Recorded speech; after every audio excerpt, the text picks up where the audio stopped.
The scene opens in a typical hab block of a sprawling hive world. The air is thick with pollution and the distant, constant hum of machinery. Crowds of citizens, their faces etched with the weariness of imperial life, move through narrow, grimy streets.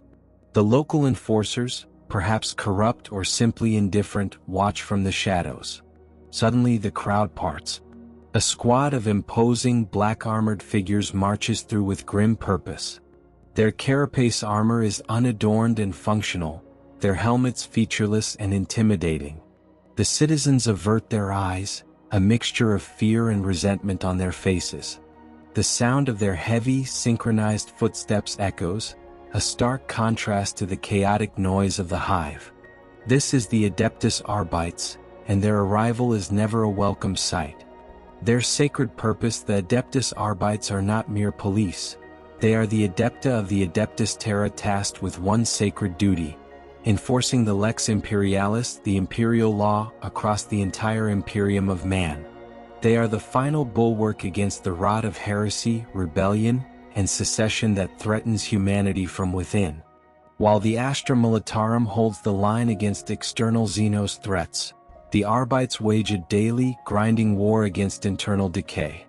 They are remorseless and single-minded, pursuing their quarry relentlessly until the Emperor's justice has been served.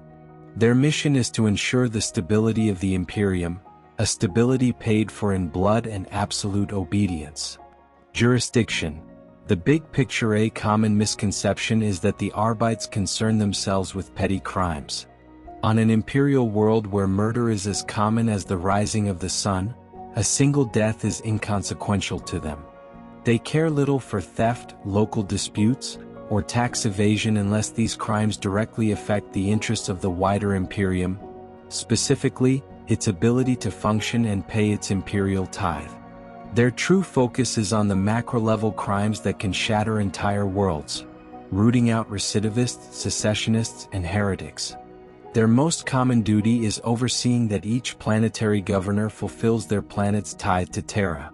In the event of a rogue governor or a major revolt that threatens imperial rule, the Arbites will brutally intervene to restore order. They are the thin black line between a compliant world and a rogue one. Judge, jury, and executioner. In the grim darkness of the 41st millennium, there is no room for the ancient concept of due process. The Adeptus Arbites have been granted the right by the High Lords of Terra to act as judge, jury, and executioner for any imperial citizen they discover breaking imperial law. Imperial justice is swift, sure, but not always just. For all but the highest-ranking members of the priesthood of Terra or the Inquisition, a trial is an unnecessary elaboration. In most cases, judgment is delivered on the spot. Only when the law is unclear, the crime is particularly heinous, or the perpetrator is of high rank, is the accused dragged back to the precinct courthouse for formal judgment by an Arbites judge, with the sentence carried out immediately after. A life apart. To maintain absolute impartiality, an arbitrator is always an outsider. They are almost exclusively recruited from the Schola Progenium, the same institution that trains commissars and sororitas, often favoring those who have displayed great force of will and brute strength. After their training, they are never assigned to their world of birth. Once a man or woman dons the distinctive dark armor, they cease to be merely human. They become a faceless representative of the greater Imperium, serving none but the higher imperial law. This isolation breeds a unique mindset, cynical, bitter, or zealously devout, shaped by standard years of dealing with the worst scum the galaxy has to offer. They operate from fortified precinct fortresses, self-sufficient bastions that are often a world's only permanent link to the wider Imperium. These courthouses are equipped to support a complete army, containing everything from armories and dungeons to archives and barracks, ready to become the last bastion of imperial rule during a planetary revolt. Organization and tools of order. The overall leader of the Adeptus Arbites is the Grand Provost Marshal, who represents the organization in the Senatorum Imperialis from the Hall of Judgment on Terra. Below him, the organization is divided into two main branches: the judges who deal with legal matters in the immense body of 10,000-year-old case law, and the arbitrators, the militant arm who perform the work of apprehending and punishing lawbreakers. Senior arbites often fulfill both roles. They are equipped to fight a minor war. An arbitrator on patrol wears full carapace armor and is typically armed with a devastating Vox Legii pattern combat shotgun, whose audible pump action has been known to end riots before they begin, or a bolt gun. For close quarters, they wield the shock maul and suppression shield. They are also known to use cybermastiffs to hunt down fugitives and a range of vehicles, including rhinos, chimeras, and even valkyries for rapid deployment and crowd control. A tense coexistence. The relationship between the Arbites and local power structures is always tense. Planetary governors often view them with discontent, a necessary evil that constantly oversees their compliance. The Arbites in turn must often deal with ineffectual or corrupt local governments and enforcer cadres, who can be their greatest foes. When a local situation becomes untenable, the Arbites will not hesitate to take over a planet's enforcers and purge it of crime and corruption in a series of bloody, unforgiving sweeps. Furthermore, their relationship with other imperial institutions is complex. While they often work cordially with the Inquisition, an arbitrator will not hesitate to turn on an inquisitor they perceive as breaking imperial law. Their jurisdiction over other powerful adepta, like the Adeptus Mechanicus or the Ecclesiarchy, is a delicate matter. For internal crimes, the suspect is often handed over to their own order for judgment, but for clear crimes against the Imperium itself, the Arbites will act without hesitation. The scene shifts to the heart of the Imperium, Terra itself. Not the golden splendor of the Imperial Palace, but a different kind of fortress, the Hall of Judgment. It is a place of stark, imposing architecture, where vast archives of data slates and parchment scrolls stretch into impossible darkness. The air is cold and smells of ozone and aged vellum. Here, hundreds of arbitrators and judges move with quiet purpose, their footsteps absorbed by the cavernous space. This is the administrative nexus of the entire Adeptus Arbites, the source from which all imperial law flows. To stand here is to feel the immense, crushing weight of 10,000 years of precedent and judgment. The need for law. To understand the Arbites, one must go back to the time before them, to the age of strife. After the collapse of human civilization during Old Night, the galaxy was shattered. Isolated human worlds descended into anarchy, barbarism, or were enslaved by Xenos overlords. There was no common rule, no unifying principle beyond survival and the whims of local tyrants.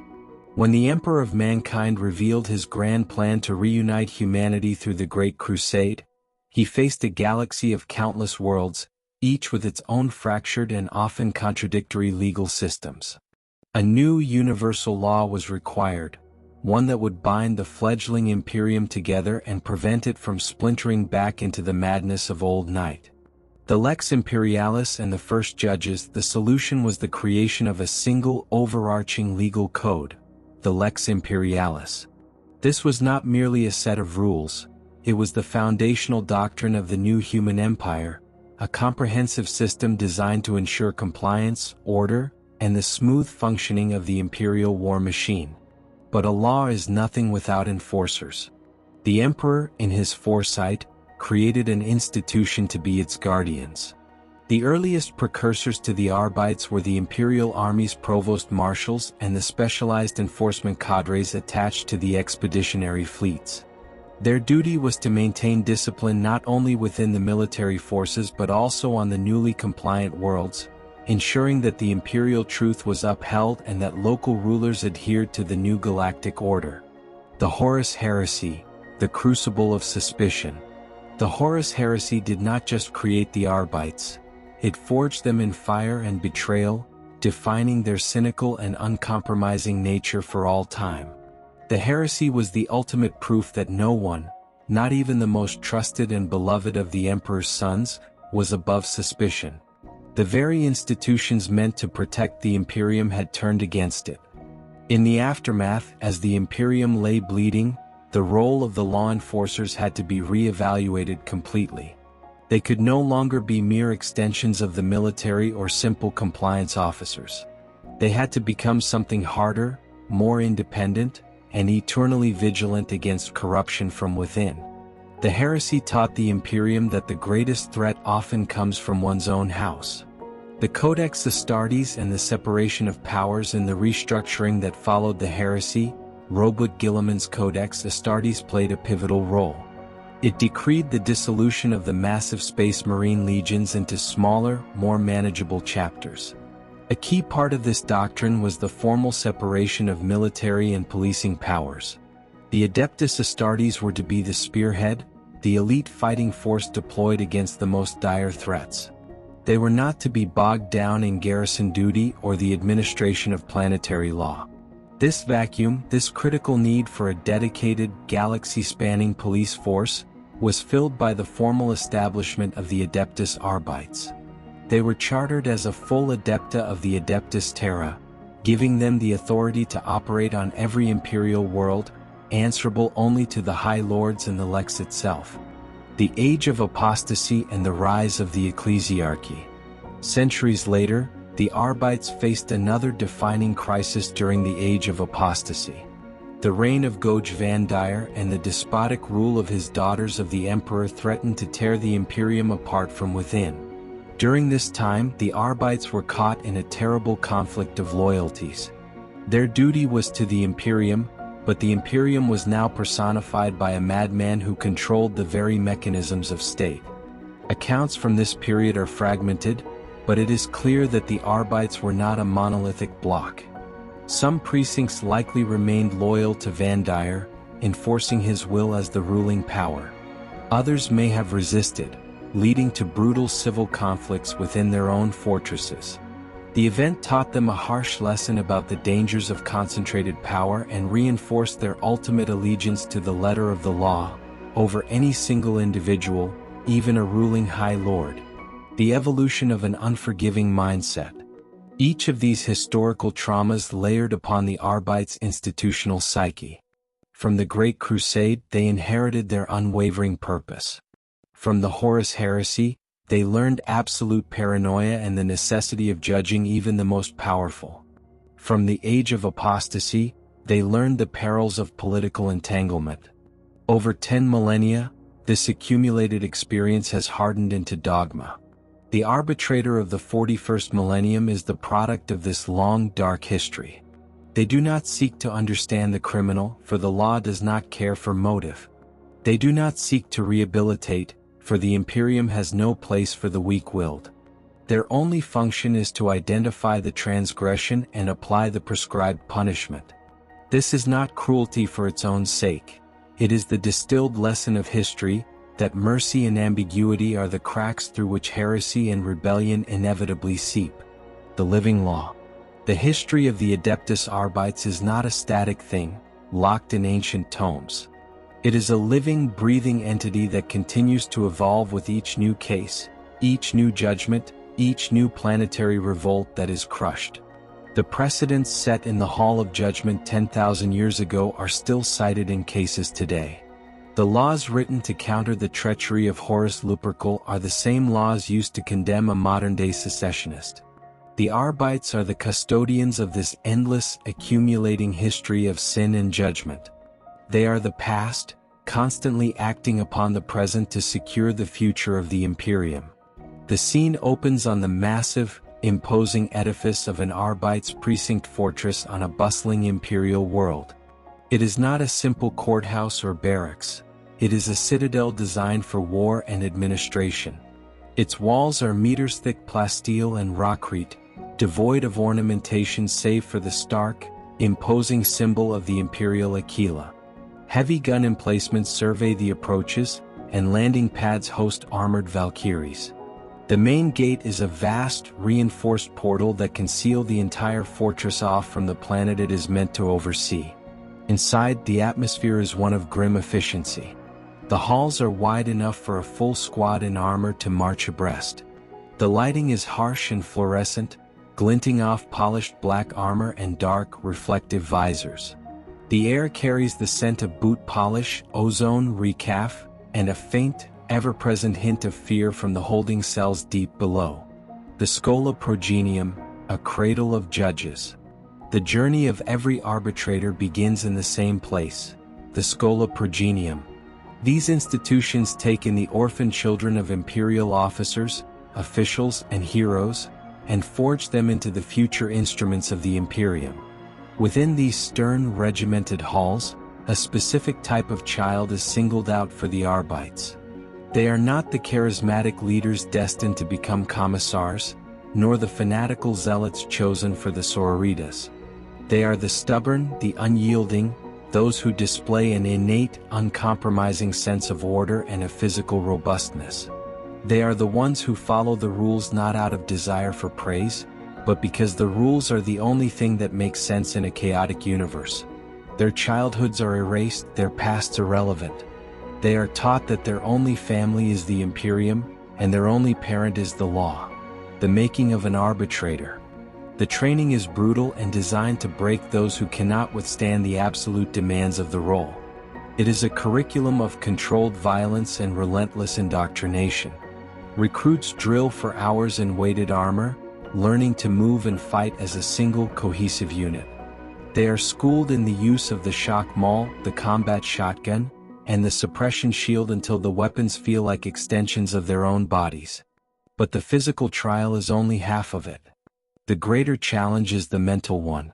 They spend years memorizing vast sections of the Lex Imperialis, studying 10,000-year-old case law, and learning to apply rigid legal principles to fluid, often chaotic real-world situations. They are taught to suppress all empathy, to see a criminal not as a person, but as a breach of a legal statute, a problem to be rectified, not understood. Mercy is taught as the first step towards anarchy. A day in the precinct. Life within the precinct fortress is a cycle of unwavering routine. A typical cycle begins with muster in the main hall, where squads are inspected and assignments are handed down by a senior judge arbiter. Patrols are dispatched to key districts of the city, their presence a constant reminder of the Lex's reach. Within the fortress, other arbitrators man the comms hub, monitoring planetary data feeds for signs of sedition or unrest that cross the threshold from local crime to imperial concern. In the training cages, squads practice brutal close-quarters combat drills. In the evidence vaults, clerks log contraband and heresy with meticulous detail. And in the court chambers, judges hear the rare cases that require formal trial, their voices echoing with finality in the Spartan courtrooms. The fortress is a living entity, a machine that consumes reports of disorder and produces order, through judgment and force. The tools of the trade. The arsenal of the Adeptus Arbites is a reflection of their philosophy, overwhelming, intimidating, and brutally efficient. The most iconic weapon is the Vox Legii pattern combat shotgun. Its distinctive sound, the heavy clunk-chack of a round being chambered, is often enough to quell dissent. It fires solid slug, scatter, or executioner rounds, making it versatile at close ranges. For melee, the shock maul delivers a paralyzing, often bone-shattering charge of energy. It is paired with the massive, man-portable suppression shield, used to break up riots and form impenetrable shield walls. They are almost always accompanied by cybermastiffs. These cybernetically enhanced canines are relentless trackers, their enhanced senses able to pick up a single scent molecule in a polluted hive city. They are weapons of pursuit and apprehension, feared as much as the arbitrators themselves. Their vehicles are equally utilitarian. The Rhino and its variants form the backbone of their transport, while the Chimera provides heavier support. For rapid response, they utilize the Valkyrie assault carrier, allowing them to deploy squads directly onto rooftops or into the heart of a brewing riot. The mindset of judgment. Beyond the armor and the weapons lies the true core of the Arbites, their psychological conditioning. An arbitrator is the embodiment of dispassionate judgment. They operate on a bedrock of absolute certainty, certainty in the law, in their duty, and in the righteousness of their actions. This creates a unique form of isolation. They live on a world but are never part of it. They walk among its citizens but share no kinship with them. This can breed a profound cynicism, a view of the common imperial citizen as a potential recidivist waiting to happen. In others, it fosters a bleak form of devotion, seeing themselves as the shepherds of a flawed and wayward flock, protecting them from their own sinful natures. They are hated, feared, and resented, but they understand that this is the price of order. They are the necessary monsters who keep the greater monsters of anarchy at bay, the unbreakable chain. The strength of the Arbites lies in their unity and their unwavering chain of command. An arbitrator does not act on personal whim.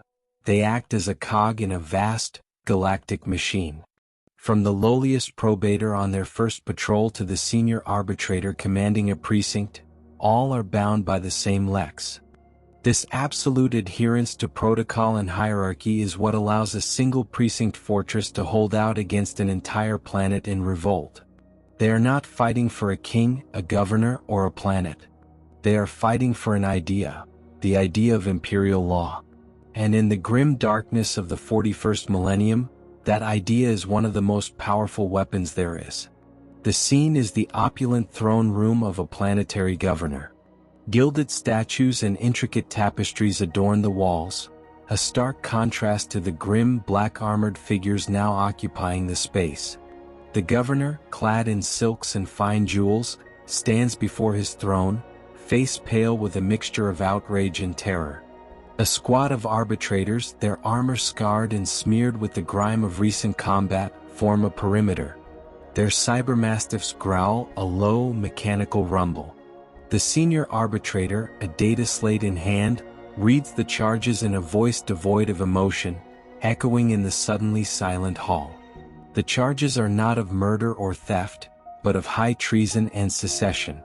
The tithe has not been paid for 5 standard years. The governor has declared his world independent. The governor sputters, offering excuses, bribes, and finally, threats. The arbitrator does not flinch. The shock malls are activated. The scene fades on the sound of a single, definitive blast from a combat shotgun. Imperial law has been restored. The Siege of the Shallows, a standard procedure. One of the most common yet critical duties of the Arbites is the suppression of a recidivist cult or secessionist movement before it can blossom into a full-scale planetary revolt. The Siege of the Shallows in the hive city of Magnagorsk on Juno is a classic example from the archives. A demagogue known as the Shallow King had united the underhive scum and disaffected laborers, preaching rebellion and withholding tithe goods. The local enforcers were either corrupted or overwhelmed. The Arbites of Precinct Fortress Theta 7 did not engage in street-level policing. Instead, they used their intelligence networks to identify the cult's leadership and its primary stronghold, a fortified sector in the lower hive. They did not lay a protracted siege. Under cover of a toxic smog storm, they deployed via Valkyrie, landing on the sector's roof. Using breaching charges and shock malls, they cleared the hab blocks level by level, a methodical, brutal process. They were not there to arrest every single cultist. Their objective was decapitation.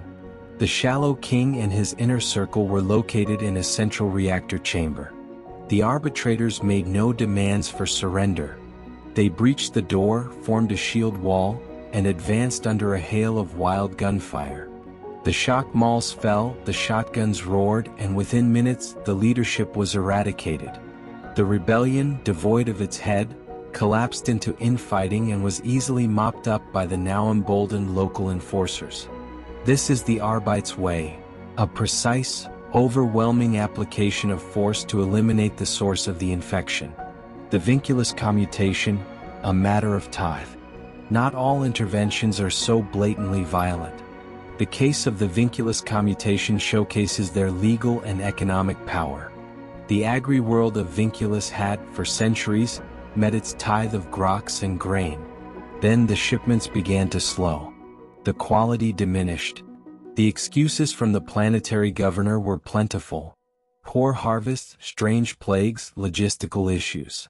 The Arbites precinct on the world grew suspicious.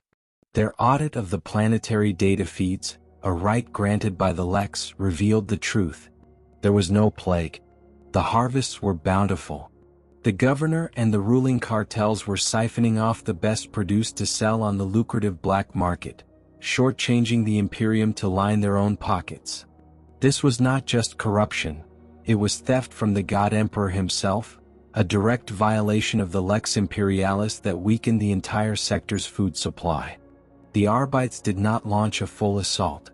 Instead, a single judge arbiter, accompanied by a full squad, marched into the governor's palace during a state banquet. Before the entire planetary nobility, the judge read the charges of tithe fraud and high treason. The evidence was irrefutable. The governor was taken into custody then and there. His entire administration was declared corrupt and was purged, replaced by officials selected by the Arbites from loyalist records. The tithe was restored within a cycle. This case is a prime example of how the Arbites used the law as a surgical instrument, enforcing compliance through the threat of force and the power of incontrovertible evidence. The Garan Nebula atrocity facing the Xenos taint. While their primary focus is human transgression, the Arbites are often the first line of defense against more esoteric threats. On the frontier world of Kalen's Fall, in the Garan Nebula, the precinct fortress began receiving fragmented reports from outlying settlements.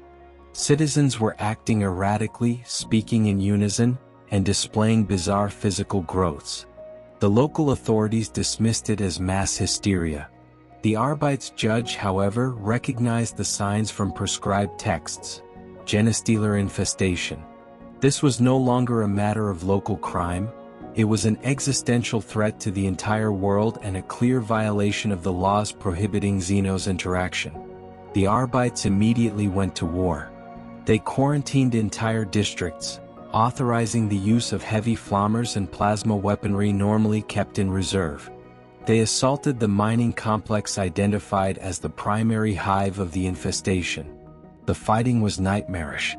The arbitrators, trained to fight humans, now faced a relentless, psychically coordinated Xenos foe. They held the line, forming shield walls against purest rain genestealers, their shotguns and mauls bludgeoning a path through the chitinous horde. They fought their way to the Patriarch's lair and, at great cost, exterminated it. The planet was saved from consumption, but the precinct fortress had lost over half its strength. This atrocity is a grim reminder that the Arbites' duty extends to all threats to imperial stability, and that their fortresses are bastions against the darkness in all its forms. Interaction with the Inquisition, a clash of authority. The relationship between the Arbites and the Emperor's Inquisition is one of tense, carefully managed cooperation. Typically, an Inquisitor's Ordo Xenos or Ordo Malleus Rosette commands the obedience of all imperial institutions. And typically the Arbites provide it, supplying manpower, intelligence, and logistical support. However, the line is drawn at the Lex Imperialis. There is a famous, if obscure, case in the annals of the Scarus sector. An Inquisitor of the Ordo Hereticus, in her pursuit of a radical cell, commandeered an entire city block and ordered the summary execution of thousands of citizens deemed potentially tainted without due process. The local Arbite senior judge ruled that this action, while within the Inquisitor's purview to investigate heresy, violated procedural law regarding mass punishment and created an unacceptable risk of civil unrest. The arbitrators, following their senior judge's ruling, formally challenged the Inquisitor's method and attempted to intervene to impose a more structured, legalistic approach to the purge. The resulting standoff lasted for 3 solar days, a silent war of wills between Black Power armor and the authority of the Rosette. It was only resolved by the direct intervention of a second, more senior Inquisitor. The event serves as a lesson to both institutions. The Inquisition holds ultimate authority, but the Arbites are the guardians of the law that forms the very bedrock of that authority. They are one of the few bodies in the Imperium with the legal standing and the sheer fortitude to even momentarily question an Inquisitor's judgment. The scene is the bridge of a void-worthy Adeptus Arbites patrol vessel, a Lexman-class frigate, emerging from the warp. The shift back to real space is a violent lurch. Outside the armored viewports, the stars are wrong. A terrible, glowing wound of impossible colors tears across the sky. The cicatrix maledictum, the Great Rift. The ship's astropath shudders, whispering of the screaming tides of the Imperium. On a flickering pic screen, a data slate displays a map of the known Imperium, vast sections on the far side of the rift labeled Imperium Nihilus. The Dark Imperium, severed from the light of Terra. The captain of the vessel, a grim-faced arbitrator with the rank of marshal, studies the map. His orders, received via a fragile astropathic burst, are clear: proceed to the system of Valen's Hope, a cluster of worlds now isolated in the Nihilus, and re-establish contact with the Arbites precincts there. The ship pushes forward, a single stark vessel of law heading into the absolute dark. This is the new reality for the Adeptus Arbites. The galaxy has been broken in two, and their duty has become more vital and more terrible than ever before. The Great Rift and the fracturing of law. The birth of the Great Rift was an event that shattered more than just space. It shattered the very continuity of the Imperium. For the Adeptus Arbites, whose power derives from their connection to a central unifying legal code on Terra, this was a catastrophic blow. Countless precinct fortresses across the galaxy were suddenly isolated. In the Imperium Nihilus, where the Astronomican's light does not reach and warp travel is a lethal gamble, these fortresses became truly independent bastions. They are now the last, lonely representatives of the Lex Imperialis in regions descending into madness and tyranny. Without new directives from the Hall of Judgment, without the threat of reinforcements, the arbitrators in these sectors must rely solely on their training, their stored archives of the Lex, and their own unwavering resolve. They have become the de facto lawgivers, their word the final authority on worlds teetering on the brink of collapse. The pressure on these isolated judges is immeasurable, for a single misstep could see an entire world slide into heresy or despotism, with no higher power to call upon for aid. A new regent and an old law. In the Imperium Sanctus, the half still connected to Terra, another seismic shift occurred. The return of a Primarch. Robert Guilliman, the very architect of the codex that helped define the Arbites' role, now rules as Lord Regent. His reforms are sweeping, pragmatic, and aimed at saving a dying empire. For the Arbites, this has created a complex and often tense dynamic. Guilliman introduced the Primaris Marines, reorganized the Imperial military, and, most significantly, enacted the Acta Non Grata, which temporarily suspended the authority of the Inquisition and the Ecclesiarchy in certain matters to ensure the success of the Indomitus Crusade. For an institution built on rigid, unchanging law, such a sweeping decree from a single individual is philosophically challenging. The Arbites are forced to navigate a landscape where their ultimate authority, the Lex Imperialis, is now being interpreted and, in some cases, set aside by the one being who arguably has the right to do so. They obey the Lord Regent, for his authority is supreme, but it creates an ideological schism. Are they the enforcers of the eternal law, or are they tools of a temporal ruler whose decrees can change with the needs of the hour? This is a question that every judge must now grapple with in the quiet of their chambers. The enforcers of the Imperial Creed. One of the most profound changes in the modern Arbites' role is their deepened entanglement with the Adeptus Ministorum, the Ecclesiarchy. While the Arbites have always policed outright heresy, the line between secular crime and religious transgression has become dangerously blurred. With the reign of blood a lasting lesson in the dangers of theocratic tyranny, the Arbites were historically a check on the power of the Ecclesiarchy. Now, in an age where faith is literally a weapon against the demonic, the two institutions are often forced into a symbiotic, if uncomfortable, alliance. On countless worlds, the Arbites find themselves enforcing not just the Lex Imperialis, but the dictates of the Imperial Creed as well. They are the ones who raid underground cults that worship forbidden gods, who arrest preachers of seditious doctrines, and who provide the muscle for the Missionaria Galaxia.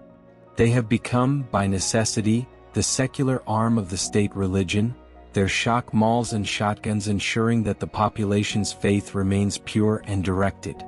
This is a heavy burden, forcing them to become theologians as well as jurists, judging the souls of men as well as their actions. Facing new horrors. The threats the Arbites face in the 41st millennium are more varied and terrifying than ever before. The cicatrix male dictum does not just isolate, it corrupts. Psychers are born in greater numbers, many of them unstable conduits to the warp, and it falls to the Arbites to apprehend these witches, before they can unleash demonic incursions. Chaos cults, empowered by the Great Rift, bloom like poisonous flowers in the underbellies of hive cities, their rituals more potent and their members more fanatical. The Arbites must root them out with extreme prejudice, often fighting wars in the shadows against enemies who can warp reality itself. Furthermore, they face the existential dread of the genestealer cults, which have become more pervasive. These insidious Xenos infiltrators are a perfect enemy for the Arbites to hunt. A secret, seditious organization that seeks to overthrow imperial rule, but they are also a supremely dangerous one, capable of corrupting the highest levels of a planet's government and enforcers before the Arbites even detect their presence. Every day is a battle against an ever-encroaching tide of madness. The unchanging core, and yet, despite the galaxy-shattering changes, the new threats, and the political upheavals, the core of the Adeptus Arbites remains exactly as it was 10,000 years ago. A rookie probator standing their first watch on the walls of a precinct fortress in the Imperium Nihilus is the same as one who stood guard during the Horus Heresy. The armor is the same. The shotgun is the same. The words of the Lex Imperialis they have memorized are the same. Their purpose is unchanged. In a universe of madness, they are the bastion of reason, however harsh that reason may be. In a time of absolute faith, they are the reminder of absolute law. They are the certainty of punishment, the promise of order, the unyielding hand that holds the line against the chaos within, so that the armies of the Imperium might have a chance to hold the line against the chaos without. They are the eternal guardians, the unbroken shield. They are the Adeptus Arbites, and so long as the Imperium endures, so too shall they. The end of the watch. The scene returns to the precinct fortress from the beginning. The cycle is over. The patrols have returned, their armor cleaned of grime, their weapons serviced and stowed. In the main hall, the day watch stands down and the night watch takes its place. The great, reinforced gates of the fortress are sealed for the night. On the battlements, a single arbitrator stands watch, their silhouette stark against the illuminated spires of the hive city and the ominous, glowing scar of the great rift in the sky above. The city continues its chaotic, noisy life, a seething mass of humanity. But here, on the walls of the fortress, there is only silence and vigilance. The arbitrator does not move, their gaze fixed on the horizon. The watch never ends. This concludes the deep dive into the Adeptus Arbites. From their origins to their enduring vigil in the Dark Imperium, they remain one of the most foundational and most unforgiving pillars of the Imperium of Man. Thank you for watching. The Emperor protects.